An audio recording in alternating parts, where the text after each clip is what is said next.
Howdy, folks. Welcome to Reading Cowboys Deep Dives Heart Health series. Grab yourself a warm cup of, well, maybe a heart-healthy beverage, because today we're saddling up for a deep dive, something vital to us all, our own magnificent ticker. Now, tell me if this sounds familiar.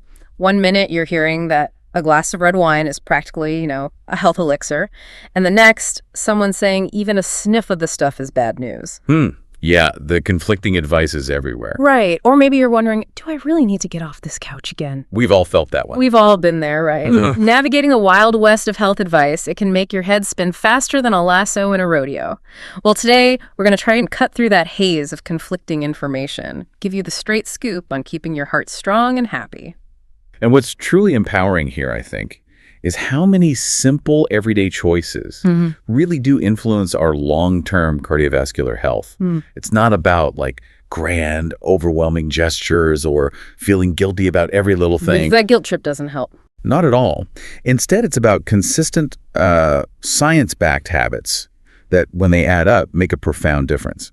Our mission today is really to give you those clear, doable tips, things you can actually start using right away. Right, to empower you, not overwhelm you. Exactly, and ultimately to help you understand why these choices matter so much. That's right. We've rounded up some top-notch sources. We're talking Johns Hopkins Medicine, the American Heart Association, Fitton, even Stanford Medicine. Solid sources. Yeah, these aren't just opinions. This is solid, evidence-based guidance, and we've sort of distilled it into practical wisdom for you. So let's unpack this together and get you feeling confident about taking care of that precious heart. It's going to be a journey towards a stronger you. All right. Before we dig into the real nitty-gritty of specific actions, let's talk about the grand blueprint, sort of the foundational map for our journey. The American Heart Association, they have this fantastic framework they call Life's Essential 8. Life's Essential 8. Think of it as your personal cowboy code for heart health. 8 interconnected principles that, when you follow them, can lead to ideal cardiovascular well-being. It's like having a trusty map for the entire trail ahead, making sure you don't get lost. And if we connect this to the bigger picture, the statistics are genuinely compelling. I mean, nearly 80%. 80%. Yeah, nearly 80% of premature heart disease and stroke can actually be prevented through healthy behaviors. Wow. That's huge. It really is. So knowing and embracing these essential 8 isn't just good advice. It's arguably the most powerful preventative strategy we have. It covers everything from what we eat and how we move to how we manage our internal metrics, things like blood pressure, cholesterol, right, and even how we sleep. It's a truly holistic approach. It recognizes that your heart health isn't just one isolated thing, but kind of a symphony of daily choices and biological functions working together. Exactly. And the best part, it's never too late to make a change. Never too late. That's key. These aren't just for young bucks just starting out. They're for everyone. All ages, from the greenest sprout to the seasoned rancher. The power to improve your heart health is truly in your hands, no matter where you're starting from. We're talking about a path to longevity and vitality for everyone. Which brings up an important question. Why does this all matter so much? Why not just wait until there's a problem? Yeah, why the focus on prevention? Well, Dr. Tae Yang from Memorial Care points out a critical concept. Heart disease risk is cumulative, not acute. Cumulative, meaning it builds up. Exactly. It builds up over time from previous conditions and lifestyle choices, rather than being some random, sudden event. Think of it like a river slowly carving a canyon.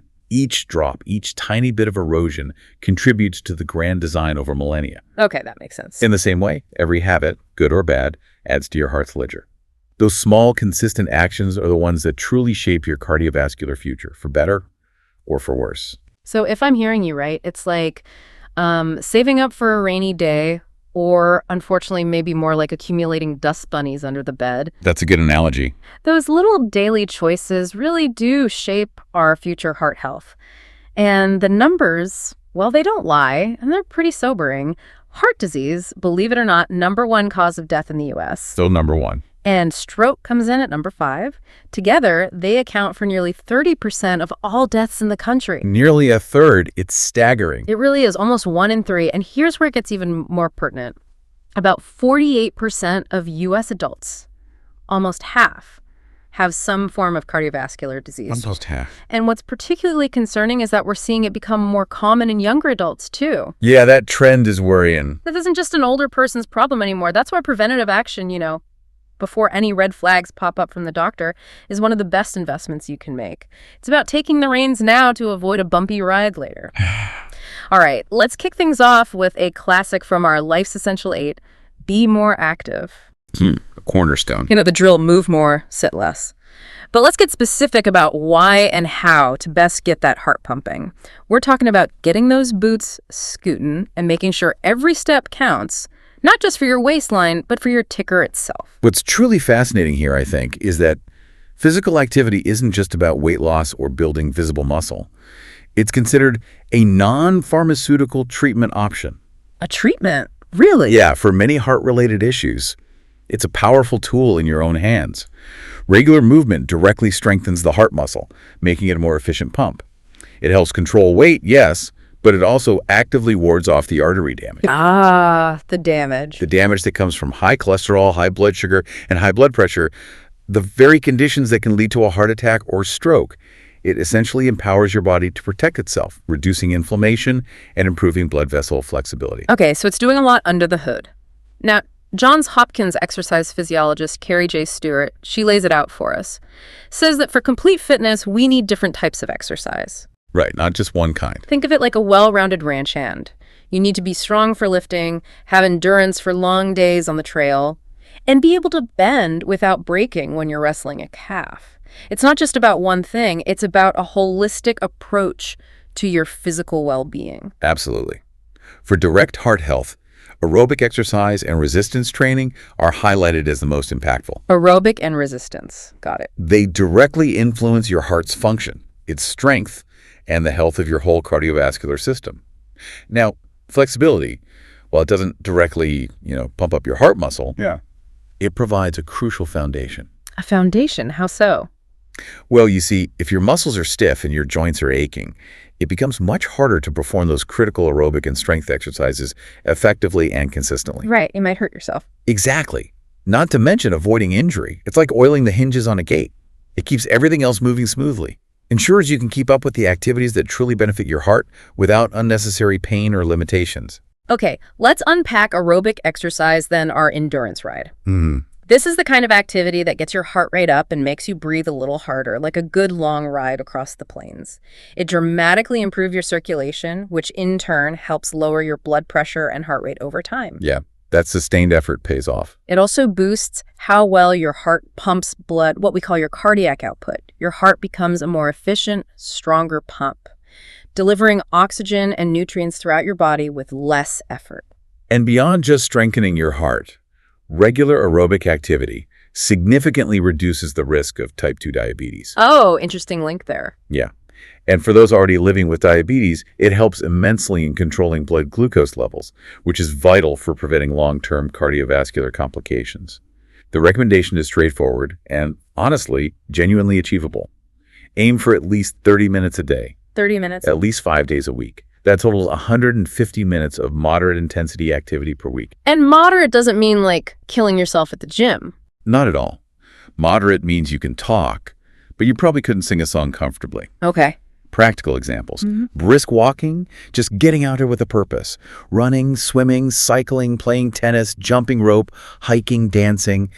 Even some active video games count. Right. The key is to find something you actually enjoy. That's what makes you stick with it. Make it a regular, joyful part of your routine. Consistency is far more important than intensity, especially when you're starting out. Makes sense. Find your groove. Okay, next up in our Essential 8 toolkit, resistance training, our strength work. Building strength. This isn't just about looking good in your denim, folks. It's about building lean muscle. And lean muscle, as we know, burns more calories even when you're at rest. That's a huge benefit. So you're building a more efficient engine for your body, even when you're just relaxing by the campfire. Think of it as putting more horsepower under the hood. That's absolutely right. Resistance training helps improve body composition by reducing body fat, especially around the belly. Ah, the belly fat. Always hearing about that. And for good reason. That visceral fat is particularly significant as a risk factor for heart disease due to its metabolic activity. What's even more compelling is the research suggesting that a combination of aerobic and resistance work, the combo, can help raise your good HDL cholesterol and lower your bad LDL cholesterol. Oh, okay. So it tackles both. Exactly. This dual approach tackles multiple risk factors simultaneously, giving your heart a really comprehensive shield. For practical application, aim for at least 2 non-consecutive days per week. Give those muscles time to recover. 2 days a week. Okay. This can involve free weights like dumbbells, working on weight machines using resistance bands, or even just body weight exercises like push-ups, squats, and chin-ups. Lots of accessible ways to build that muscle and support your heart. All right, so maybe you're not doing the splits anytime soon, but being limber is still key to staying active. Flexibility workouts like stretching, they don't directly pump up your heart, but they're darn important for keeping your musculoskeletal system happy. Keeps the machinery working. Nobody wants to feel like a rusty old wagon wheel that creaks and groans with every movement.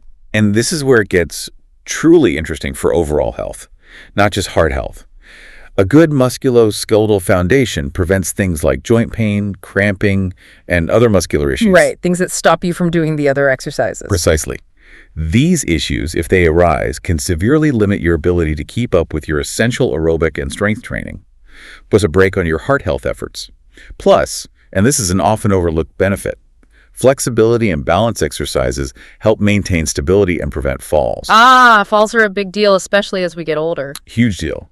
Falls can cause significant injuries that limit any kind of exercise. So while flexibility isn't a direct heart pump, it's an absolutely critical supporting role. You should aim to incorporate stretching every day, ideally both before and after other exercise when your muscles are warm. Every day, okay. If you're looking for guidance, your doctor can recommend basic stretches. Or you could explore practices like Tai Chi and yoga. Tai Chi and yoga, yeah. Yeah. Hear good things about those. They're widely available in many communities and offer excellent benefits for flexibility, balance, and even stress reduction. Kind of a triple whammy. Okay, now we can't all be out on the range all day. Many of us, myself included sometimes, are stuck at a desk for hours. The modern reality for many. But sitting for too long, like 6 to 8 hours a day, is one of the leading risk factors for heart disease that you can do something about. It's like letting a horse stand in the same spot all day. It just ain't natural or good for him. That prolonged stillness can have some sneaky consequences. This raises an important question. How much does sedentary behavior truly impact us? Dr. Sanjeev Patel, an interventional cardiologist, explains that prolonged sitting is linked to increased risk of truncal obesity. Truncal obesity fat around the middle again. Exactly. Fat accumulation specifically around the belly. This type of fat, also known as visceral fat, is particularly dangerous because it's metabolically active. It releases inflammatory compounds and fatty acids directly into your liver, which can lead to hypertension, higher blood sugar, elevated cholesterol, and metabolic syndrome. Wow, okay. It's actively causing problems. Yes. All of these are significant precursors to heart attack and stroke. The mechanism is fairly clear. Less energy expenditure leads to an increase in fat storage. Additionally, the increase in stress hormones from prolonged sitting can elevate blood pressure and blood sugar. Stress hormones just from sitting. It seems so. And it's not just internal metrics. Dr. Patel also notes that prolonged sitting can lead to leg swelling and increases the risk of blood clot formation in your leg veins, as well as varicose veins. Jeez. So the consequences are broad and far-reaching. They really are. Wow, that's a lot more than just a sore backside. So what's a desk-bound cowboy or cowgirl to do? Well, the good news is there are plenty of practical tips to break up that sedentary time. Okay, give them to us. For instance, get up and move every hour, even if it's just for a few minutes. Every hour. Set a reminder. Good idea. Dr. Patel suggests walking to the farthest bathroom to get a few extra steps in, or just standing at your desk for a few stretches. You could even use a standing or cycling desk if your workplace allows it, or consciously schedule movement breaks every 30 minutes during busy days. Little breaks. Okay. Simple things like taking the stairs instead of the elevator, or parking farther away and walking that extra distance. It all adds up throughout your day. Right. Make movement the default. Exactly. And for those with a green thumb, Dr. Weinberg points out that even gardening can be a moderate intensity exercise. Gardening.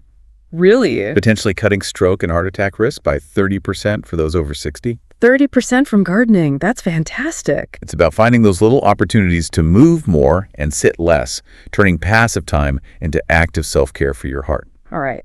Moving from getting active to fueling up. Now we're talking about another crucial part of life's essential eight. Eat better. Just as important. What we put in our bodies is just as crucial as how we move them. It's like putting the right feed in your horses. You want them strong and healthy, ready for the long haul. You wouldn't give your prize mare a bucket of sugar. Probably not advisable. Same goes for your heart. It needs the best fuel to run smoothly. Indeed. Knowledge is power here, and the science is pretty clear.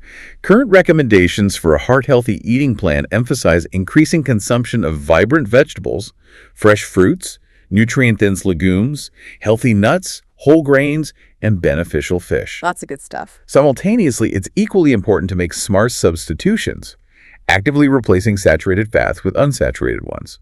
And critically, we need to be mindful about reducing sodium, cholesterol, refined carbohydrates, and those sugar-sweetened beverages. Okay, the bad guys. These are the broad strokes of a diet that actively supports and protects your cardiovascular health, promoting clear arteries and efficient heart function. Now, well-known healthy eating patterns like the DAH diet, the Mediterranean diet, healthy vegetarian diets, they're all backed by robust science. Heard of those. DAH, Mediterranean. They demonstrate effectiveness in improving heart health, offering excellent proven frameworks. But the most important factor, as the Canadian School of Natural Nutrition highlights, is creating a plan that works for you. For the individual. Yes, your individual needs, your personal likes and dislikes, and your health goals. It's not about a rigid temporary diet. It's about sustainable choices, things you can genuinely integrate into your everyday life for the long term. So no one-size-fits-all cowboy stew. Got it. Chuckles, exactly. The American Heart Association gives us some clear targets, though, right, for like a 2,000-calorie diet. They do, as a useful guideline. For instance, aim for 2.5 cups of veggies and 2 cups of fruits a day. Think of vibrant rainbow on your plate. You're looking at about 5.5 ounces of lean protein, 6 ounces of whole grains, and limited unsalted nuts and seeds. It provides a good starting point for proportions. Yeah, it's all about balancing your plate with nutrient-dense foods that give your body what it needs without the extras it doesn't. Okay, let's talk about what to pile on your plate, starting with whole grains. Good place to start. Fiber power. Look for whole wheat bread, whole grain crackers, or brown rice. The key is to check that ingredients list. Make sure a whole grain is the very first one listed. That's your indicator of true whole grain goodness. Read the label. Exactly. For portions, think about half cup of cooked rice or pasta, which is roughly the size of a baseball maybe, or 1 slice of whole wheat bread. These are packed with fiber, which helps manage cholesterol and blood sugar. For protein power, definitely mix it up. Make plant-based options a priority. Things like beans, lentils, chickpeas, tofu, edamame. Plant power. They're fantastic sources of protein and fiber with very little saturated fat. When choosing animal proteins, opt for lean meats, skinless poultry, and significantly include fish. Fish is important, right? Especially fatty fish like salmon, mackerel, and herring. Aim for at least twice a week.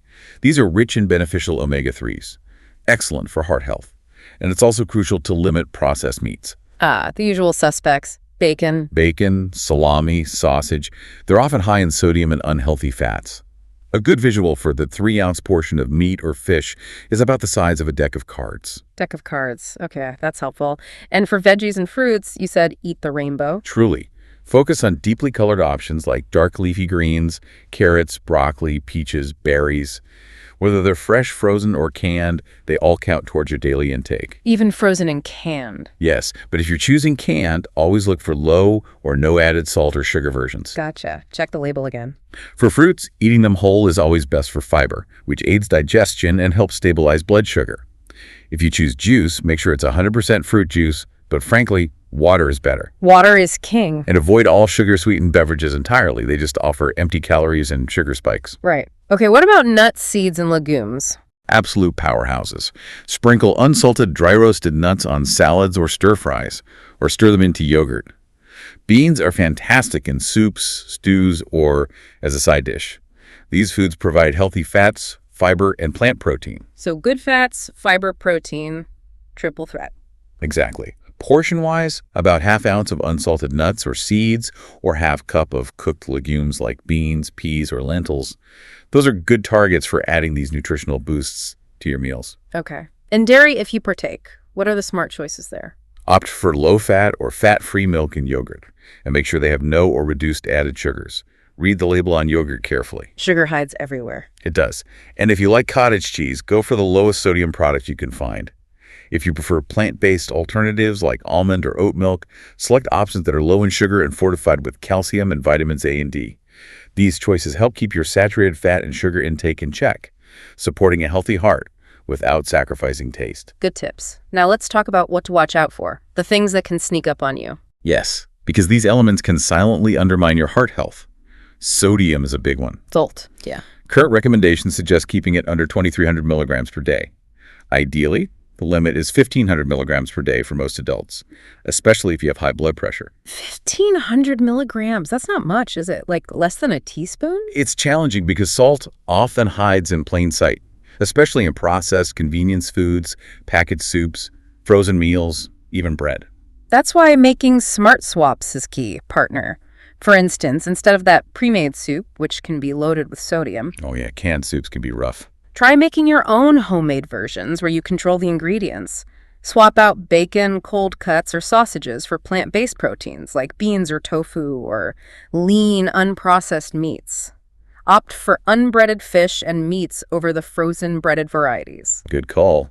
The breading adds sodium and often unhealthy fats. Unsalted nuts are always a better choice than their salted counterparts. And consider making your own salad dressings and condiments. You'd be surprised how much salt and sugar is in bottled dressing. Exactly. Even choosing reduced sodium broths and frozen vegetables over canned can make a big difference in your daily sodium intake. Lets you truly manage your salt intake without feeling deprived. Beyond sodium, we need to be vigilant about unhealthy fats and sugars. This means actively reducing our consumption of red and processed meats, saturated fats, trans fats, and all those sugar-sweetened foods and beverages. These are major contributors to cardiovascular risk. They promote inflammation, unhealthy cholesterol levels, and weight gain.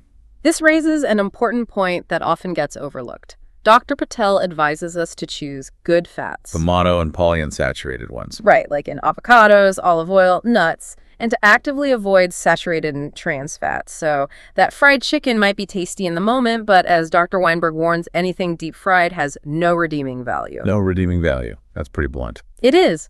He says it introduces oxidants into your system when what you really want are antioxidants from fruits and vegetables. It's a direct hit to your arteries, essentially, setting the stage for future problems. Precisely. And Dr. Patel's overarching advice ties it all together beautifully.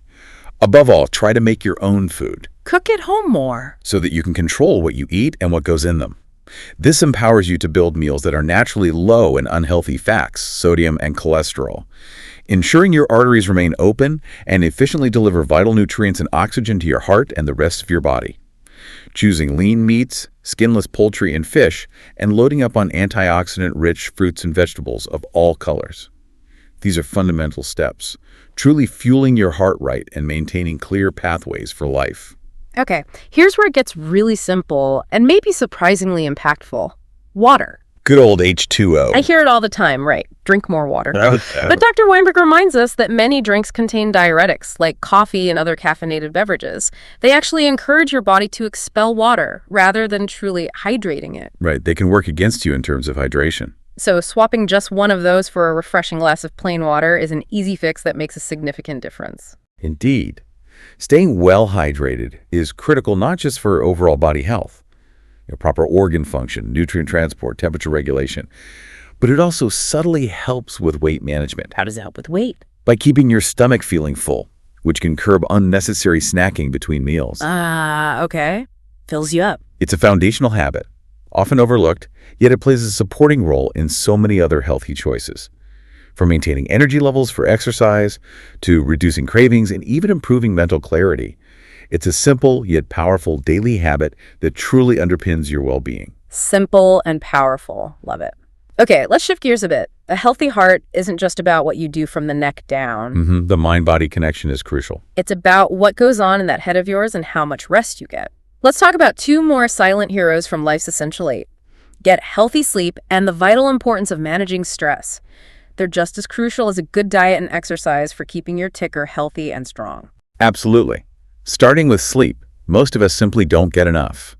And research has linked this directly and significantly to heart health. There was a compelling study over 10,000 adults found a lower chance of heart trouble in those who consistently got enough sleep. The lowest risk was for those sleeping around 8 hours per night. 8 hours, the gold standard. Pretty much. This isn't just about feeling rested. It's a clear signal that prioritizing your rest is a direct investment in your cardiovascular well-being. It influences everything from blood pressure to inflammation levels. And here's a kicker for you night owls. This really caught my eye. A post-midnight bedtime is linked with a 25% higher risk of heart disease. 25% just from staying up late. Wow. Yeah. So maybe that late-night binge watching isn't quite as harmless as you thought. The American Heart Association recommends adults aim for 7 to 9 hours of quality sleep per night. Quality is key too, not just quantity. Right. And good sleep quality, including treating conditions like sleep apnea where your breathing repeatedly stops and starts. Very serious condition. That can significantly improve blood pressure and even aid in weight loss, potentially reducing the need for medications. It truly impacts a cascade of health factors. So how do we cultivate better sleep? There are practical, actionable steps you can take, starting tonight. Okay, let's hear 'em. Need all the help I can get. First, being physically active during the day can help reduce stress and improve your sleep. But try to avoid intense exercise too close to bedtime. Okay, work out earlier. Second, establish a consistent bedtime routine. Go to bed and wake up at roughly the same time each day, even on weekends. Even weekends. Oh, man. Chuckles, it helps regulate your body's internal clock, your circadian rhythm. Third, try to break the snooze button habit. Guilt. Drifting back to sleep after your alarm can actually make you feel groggier. It messes with your sleep cycles. Love that. And importantly, keep phones, tablets, and other electronic devices out of the bedroom. The blue light thing. Exactly. The blue light and just the mental stimulation they provide can seriously sabotage your sleep cycle. Instead, try reading a physical book, listening to calming music, or practicing some mindfulness before bed. These small, consistent changes can make a profound difference in the quality and quantity of your sleep, directly benefiting your heart. Small changes, big impact. Got it. Okay, let's talk about wrangling stress. Manage stress, another essential 8. Life throws curveballs, right? Work deadlines, family demands, unexpected expenses. Stress is just part of the territory of being human. It's unavoidable to some extent. But chronic stress, where your body is in that fight or flight mode off and on for days or weeks, that can really take a serious toll on your heart. It's like keeping a horse constantly spooked. Eventually, it's going to wear down, isn't it? That's a great way to put it. Our bodies aren't designed for sustained high alert states. And what's truly fascinating and concerning is how stress can contribute to a cascade of poor health behaviors, creating a vicious cycle. How so? It can lead to increased smoking, overeating, not getting enough physical activity, choosing an unhealthy diet, becoming overweight, even neglecting prescribed medications. Wow, so stress makes us do other unhealthy things. Often, yes. And physiologically, chronic stress triggers the release of stress hormones like adrenaline and cortisol. Over time, this can lead to increased blood pressure and irregular heart rate, systemic inflammation, and even reduced blood flow to the heart. Reduced blood flow, that sounds bad. It is. Studies have found that work stress, specifically, increases the risk of heart disease. And there's that concerning increase in heart attacks among younger women, age 35-54, which some evidence links directly to increased stress and a lack of effective coping mechanisms. Younger women, too. It's a silent but incredibly powerful threat. But the good news, and this is truly empowering, is that you can manage it. Yes, management is key. It's about finding your calm amidst the chaos. Think of it like a cowboy knowing when to push the cattle and when to let them graze, finding that rhythm and balance. It requires intention and practice, but the payoff for your heart and your overall well-being is immense. So what are some practical tips to wrangle that stress before it gets out of control? Absolutely. First, as we discussed, exercise regularly. It's a fantastic stress reliever. Move your body, clear your head. Even a brisk walk can work wonders. Consider incorporating a nature walk, meditation, or yoga into your routine. These practices are proven to calm the nervous system. Second, connect with others. Make time for friends and family. Talking to trusted people provides crucial social support and perspective. Don't isolate yourself. No. Third, ensure you're getting enough sleep, as we just discussed. It's foundational for stress resilience. Fourth, try to maintain a positive attitude. Consciously practice gratitude. Maybe keep a gratitude journal to focus on the good thing. I guess on the positive. Okay. Fifth, practice relaxation techniques like deep breathing exercises, progressive muscle relaxation, meditation, or listening to calming music. Find what works for you. And finally, find a stimulating hobby, something you genuinely enjoy that keeps you engaged and away from negative thoughts or worries. Like cooking, knitting, gardening. Playing an instrument, anything that absorbs you in a positive way. For work-specific stress, the Canadian School of Natural Nutrition suggests including short breaks, establishing clear boundaries between work and personal life, Boundaries are important. getting support from colleagues or a counselor, setting realistic goals, trying time blocking to manage your schedule, and focusing on problem solving rather than just worrying. These strategies help you actively regain control and reduce your body's chronic stress response. Lots of tools in the toolkit there. That's good. Okay, so you're eating right, moving more, trying to get good shut-eye, staying calm. But how do you know if it's all working? Right, how do you track progress? That's where your annual checkup and knowing your numbers come in another crucial part of life's essential 8. Know your numbers. It's like taking inventory of your herd. You need to know what you've got to keep it healthy and thriving. These numbers are your heart's report card. And this raises that important question again about proactive health. Many risk factors for heart disease, high blood pressure, high cholesterol, elevated blood sugar, are often called silent killers Silent killers. Why? because they don't present obvious symptoms until significant damage has already occurred. Regular monitoring is crucial for early detection and intervention, which is the absolute best way to prevent later disease progression and serious cardiac events. Your annual physical isn't just a routine, it's your opportunity to catch these issues before they become serious problems. Right. Dr. Weinberg, a leading expert, says getting your annual physical is precisely like getting a report card for your heart. Good analogy. Your doctor can assess your individual risk factors for coronary artery disease, check your EKG for any electrical issues, measure your blood pressure, and take a fasting cholesterol reading. These are all vital signs of your cardiovascular well-being, giving you a snapshot of where you stand. And this allows for critical early detection and management. For example, with cholesterol, while a significant portion of elevation can be a familial genetic condition, Runs in the family. Dr. Yang points out that about 50% of it can be profoundly modified with lifestyle changes, including that heart-healthy diet and weight loss. So half of it might be in your control. Potentially, yes. Your doctor can help you determine the best approach for your specific situation, including medication if needed, ensuring you're taking the most effective steps to manage your cholesterol levels. It's a truly collaborative effort between you and your healthcare professional. Makes sense. Okay, let's talk about another key metric from Life's Essential 8. Manage blood pressure. Hypertension. Very common. High blood pressure makes your heart work harder, putting more strain on your heart and arteries, like a persistent gale force wind against your home. We're talking specific numbers here. A systolic pressure of 130 millimeter Hg or higher, that's the top number, or a diastolic 80 millimeter Hg or higher, the bottom number, if it stays consistently high over time. That could indicate a problem. Right. Consistent elevation is the key. Yeah. A single high reading isn't necessarily a diagnosis, but it warrants monitoring. Okay. So what's the goal? The goal, according to the American Heart Association, is to keep your blood pressure below 80 millimeter Hg. Below 120 over 80. If your blood pressure is normal, you should get it checked at least every 2 years. However, if it's elevated, your healthcare professional will likely recommend more frequent checks.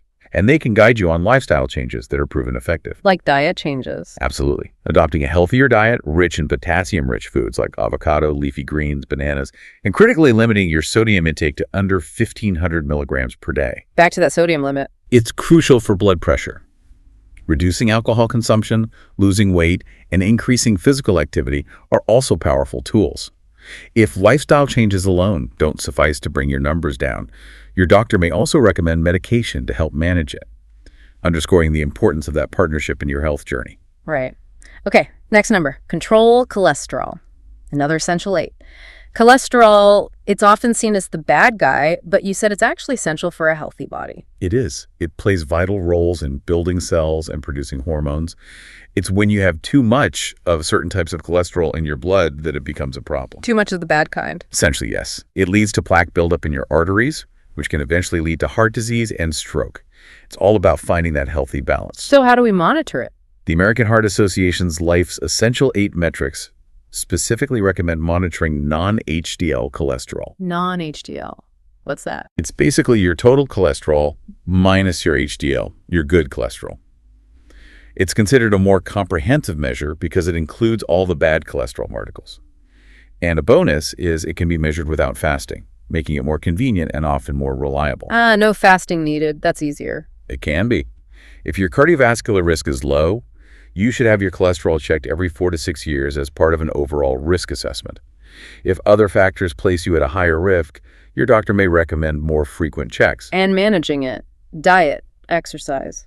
Key tools include diet changes, particularly reducing saturated and trans fats, regular physical activity, weight loss, and sometimes medication. A practical tip: Yeah. limit your saturated fat intake to less than 6% of total calories and completely avoid trans fats. Read those food labels carefully again. Always. Okay, one more number. Manage blood sugar, life's essential 8. Knowing your blood glucose number is absolutely critical. Too much sugar in your system left unchecked can really gum up the works for your heart. Like trying to run a good engine on bad fuel. Exactly. Something we often don't think about for heart health specifically. For a healthy non-diabetic adult, a fasting plasma glucose, or FPG, reading of less than 100 milli-GDL is ideal, or an A1C of less than 5.7%. A1C, that's like an average over time, right? Yes, reflects your average blood sugar over the past 2-3 months. Now, if your fasting blood sugar level is between 100 and 125 milli-GDL, or your A1C is between 5.7% and 6.4%, you have prediabetes. Prediabetes, a warning sign. A very clear warning sign. It significantly increases your risk of developing cardiovascular disease even before full-blown diabetes sets in. If you fall into this range, or if you already have diabetes, working closely with your healthcare team is paramount. This involves adopting a healthy diet, especially limiting refined sugars and carbohydrates, regular exercise, and maintaining a healthy weight. Early intervention here can prevent a lifetime of complications. Okay. Know your numbers, partner with your doc. Got it. Now, we've talked a lot about building good habits. The do's. Right. But sometimes it's just as important, maybe even more so, to recognize the bad ones and kick them to the curb. The don'ts. Exactly. There are a couple of big ones here that are almost universal in their negative impact on your heart. Ditching them can be a game changer. It's about clearing the path for healthier living, like clearing brush from a trail. Absolutely. And the single most impactful habit you can change for your heart health is another cornerstone of life's essential 8. Stop smoking. The biggest game changer. Without a doubt. Dr. Yang emphasizes that smoking is strongly associated with heart disease, significantly increasing your risk of heart attack, stroke, peripheral artery disease. Not to mention the undeniable cancer risk, it's a highly modifiable condition. Modifiable meaning you can change it. Exactly. You have direct control over this incredibly significant risk factor. Every effort should be made to quit, and ideally, never start. Heck, Dr. Patel goes so far as to say quitting smoking will single-handedly reduce your risk of heart attack and stroke by 40 to 50%. 40 to 50%. That's an incredible statistic. Huge win. An incredible return on investment for your health. Yeah. And yes, this includes e-cigarettes and vaping. Not a safe alternative. No. They're also not safe and can be just as addictive, containing dangerous levels of nicotine, chemicals, neurotoxins, and metals. The benefits of quitting, though, they're almost immediate and truly profound, and they only get better over time. Let's outline those benefits because they're truly motivating. Please do. Immediate impact. Within just 20 minutes of your last cigarette, your blood pressure and heart rate drop from those nicotine-induced spikes. 20 minutes. Days later. After just several days, carbon monoxide levels in your blood normalize, meaning your blood can carry oxygen more efficiently. 2 weeks. In about 2 weeks to 3 months, your circulation and lung function begin to improve, making physical activity easier. Breathing gets easier. Yes, long-term gains. Over the next 1 to 12 months, you'll experience less coughing and shortness of breath. Your lungs start to clean themselves more effectively. Looking further down the road, after 3 to 6 years, your risk of coronary heart disease is reduced by a whopping 50%. Half just from quitting. After 5 to 10 years, your risk of certain cancers, mouth, throat, voice box is cut in half, and your stroke risk decreases. And incredibly, after 15 years, your risk of coronary heart disease is almost the same as a non-smoker's. Wow. The body can heal. It really can. Yeah. These aren't small changes, they're life-altering. Okay, so how do you actually quit? Any practical tips? The American Heart Association advises a clear plan. Set a quit date, maybe within 7 days. Set a date. Okay. Choose a method, cold turkey or gradual reduction. Decide if you need professional help or nicotine replacement therapy. Prepare for cravings, have a plan for how to handle them, and then stick firmly to your quit day. to it. You can even call 1-800-QUIT-NOW for free support and resources. 1-800-QUITNW. Good resource. It's a lifeline. Yeah. And every day you choose not to smoke is a victory for your heart. Absolutely. Okay, here's where it gets really interesting and maybe a little surprising for some of us. Alcohol. For decades, we heard that a glass or two of red wine might actually be good for your heart. Yes, the French paradox idea. Right. It was a pleasant thought, wasn't it? A little reward with a health halo. But newer, more rigorous research, like stuff from Stanford Medicine, is telling a very different story, completely overturning some long-held beliefs. Yes, the idea that moderate drinking is healthy is now widely considered outdated. Outdated, so not true. The evidence strongly suggests not. Earlier studies, unfortunately, had major flaws. Often, they included former heavy drinkers in the non-drinker category. People who quit because they were sick. Exactly. That skewed the data and made moderate drinkers appear healthier by comparison to this sick quitter group. Dr. Randall Stafford at Stanford notes that many people reduce alcohol intake when they're not feeling well, often before a chronic disease diagnosis. So their non-drinking status isn't the cause of their health problems, but a reflection of them. Okay, that makes sense. Flawed studies. Newer, more robust research accounts for these variables, uses better epidemiological methods, and the supposed protective effect of alcohol tends to disappear entirely. This is a crucial shift in our understanding. So it was more mythology than medicine, you might say, which is a tough pill to swallow for some, Understandably. especially those of us who enjoyed a little sip thinking it was doing us good. What does the latest science tell us alcohol actually does to the body then? Unfortunately, the evidence is increasingly clear that even at low levels, alcohol can have significant negative effects across multiple body systems. There was a prominent 2024 study in JAMA, the Journal of the American Medical Association, followed over 135,000 drinkers aged 60 and over. Found that even moderate alcohol intake was associated with a higher death rate, particularly from cancer and cardiovascular disease. Higher death rate even from moderate drinking. That's what this large study found. And a sobering 2024 report from the American Association for Cancer Research concluded that more than 5% of all cancers in the U.S. are attributable to alcohol use. And the risk starts with any consumption. Any amount. Wow. This includes specific cancers along the digestive tract, mouth, throat, esophagus, colon. And for women, it significantly increases the risk of breast cancer. The insight here is clear. There is no safe level of alcohol for heart health, and even moderate intake carries significant, often silent, risks. That's quite stark and frankly a little scary. So what's the precise mechanism? How does alcohol actually do this damage inside us? The core issue is ethanol, the alcohol itself. It metabolizes in the body into a toxic compound called acetaldehyde. Acetaldehyde. Sounds nasty. It is. Acetaldehyde directly damages DNA and other cellular components. It's a known carcinogen. This damage is most pronounced in the initial contact points, mouth, throat, esophagus, stomach, which is why these areas show strong links to alcohol-related cancers. Beyond that, alcohol's metabolic effects also impact the liver, contributing to inflammation, oxidative stress, and fatty liver disease. It's the liver hard. And in the brain, Dr. Keith Humphreys notes, it disrupts signaling related to mood, memory, and decision-making. Researchers are also uncovering how alcohol may interfere with the immune system, making us more susceptible to illness, and even accelerate molecular signs of aging. Accelerate aging. Yikes. It's a systemic disruptor. And what about the mental health aspect? We often hear about people using alcohol to unwind after a stressful day. Is that truly effective? It's a common misconception. Dr. Humphreys, a professor of psychiatry, explains that while alcohol might offer fleeting short-term relief, That momentary feeling. even low-level drinking can actually worsen anxiety and depression over time, particularly in those who rely on alcohol as an emotional coping mechanism.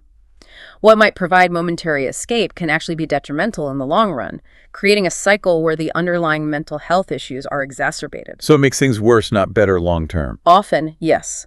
The links between alcohol and mental health have become clearer, highlighting that using it to cope often leads to a worsening of conditions. So, given all this, what does moderate drinking even mean anymore? Does one size fit all? That's the problem. Moderate drinking has typically been defined by public health agencies as up to 1 alcoholic drink per day for women and up to 2 for men. 1 for women, 2 for men. That's what we always heard. Right. A standard drink being roughly 12 ounces of beer, 5 ounces of wine, or 1.5 ounces of distilled spirits. However, experts caution that even within these guidelines, individual risk varies significantly. How so? Factors including age, genetics, body size, and existing health conditions all influence how alcohol affects a person. Makes a single, universally applicable definition quite tricky and potentially misleading. This is where it gets really interesting with individual variability, particularly genetics. You mentioned a specific variant. Can you explain that? This raises an incredibly important question because it highlights that your body's unique response isn't just about quantity, but also your biological makeup. Dr. Che-Hong Chen, a Stanford molecular biologist, studies this. His research highlights a specific genetic variation called ALDH2. ALDH2. Right. It affects about 8% of the world's population, particularly common in people of East Asian descent. Individuals with this variant metabolize acetaldehyde, that toxic compound, poorly. So it builds up in their system. Exactly. This means that for them, one drink can be the equivalent of 4 or 5 for someone else in terms of acetaldehyde accumulation, drastically increasing their risk of alcohol-related diseases, including certain cancers and cardiovascular disease, even at lower levels of consumption. Wow. One drink equals 4 or 5. In terms of that toxic buildup, potentially yes. For these individuals, avoiding alcohol entirely is unequivocally the safest choice. Understanding your genetics could literally change your relationship with alcohol. That's profound. Many people might not even know they have that. Are there other individual factors? Yes, certainly. Age and gender also play significant roles. Recent research shows that adults over 50 or 60 exhibit signs of impairment at lower blood alcohol concentrations than younger people. Less tolerance as we age. Seems so. They're also more likely to be living with chronic diseases and taking medications that can interact poorly with alcohol, increasing risks. Furthermore, women metabolize alcohol differently than men and tend to have smaller body sizes, leading to stronger effects from the same amount, and also higher risks of certain alcohol-related cancers, like breast cancer. So women are generally more vulnerable to the effects. The evidence suggests that. Yeah. It underscores why a personalized understanding of your own risk factors is so important.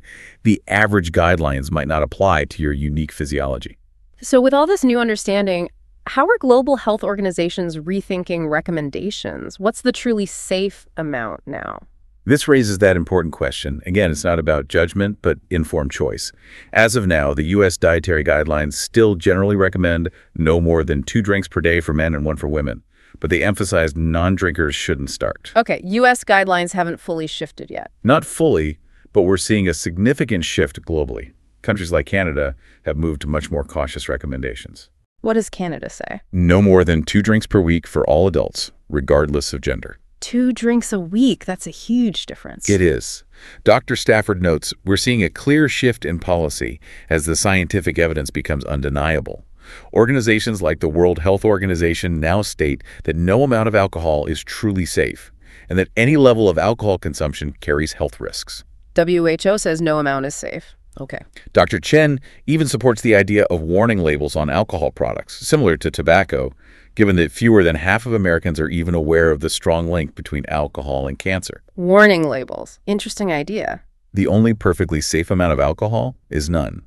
But understanding your own risk factors and the accumulating evidence can help you decide what level of risk, if any, is acceptable for you. It's a profound calculation, a deeply personal choice, and one that's certainly evolving in our society. It's about informed consent, really. But knowing the true, unvarnished risks allows you to make that choice consciously and mindfully. There's a growing cultural shift towards mindful drinking, recognizing alcohol more like tobacco as a substance with clear health risks, not benefits. That seems to be the direction things are moving. And it's not just about hard liquor. Dr. Weinberg specifically advises ditching overconsumption of wine, beer, and especially energy drinks. Those are often high in sugar and/or caffeine, which can contribute to weight gain, inflammation, and even trigger arrhythmias. Yeah, the sugar and caffeine load can be problematic on their own. So being mindful about what you choose to drink and how much is just as important as how you fuel your body in other ways. Well, we've covered a lot of ground today on our deep dive into heart health, haven't we? We certainly have. A lot of important points. From lacing up your boots for a brisk walk to making mindful choices at the dinner table, getting healthy sleep, wrangling stress, monitoring your numbers, and even reconsidering some old habits. It all boils down to giving your heart the love and diligent care it deserves. Exactly. What stands out to me most from all our sources is that recurring, powerful theme. Almost all cardiovascular disease can be prevented by managing these risk factors. Prevention is key. It really is. It's about empowering ourselves with knowledge and making small, consistent changes. Remember that life's Essential 8 framework is your guiding star, your comprehensive roadmap for long-term heart health. It's a testament to the power of daily choices. So what does this all mean for you, our listener? What's the takeaway? It means you've got the power to make a real difference in your own life and your own heart health. Start small. Maybe it's just drinking more water today, or taking the stairs instead of the elevator. Maybe it's just taking a few minutes to wind down before bed tonight. Small steps add up. Every little step adds up to a healthier, happier heart and more precious moments in life with the people you care about. And please, don't forget to partner with your healthcare professional. They're an invaluable part of your team. Right, you're not alone in this. No. They're ready to help you navigate your individual journey, interpret your numbers, and keep those silent killers at bay.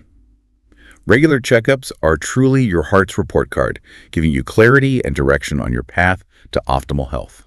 That's all the time we've got for this particular deep dive, partner. Thank you for joining us on Reading Cowboys Deep Dives Heart Health series. We hope you feel a little more informed, a little more inspired, and maybe a lot more ready to take charge of your heart health. Be sure to tune in next time for another exciting deep dive. Until then, keep those hearts strong and happy. Now, consider this and take a moment to truly think about it.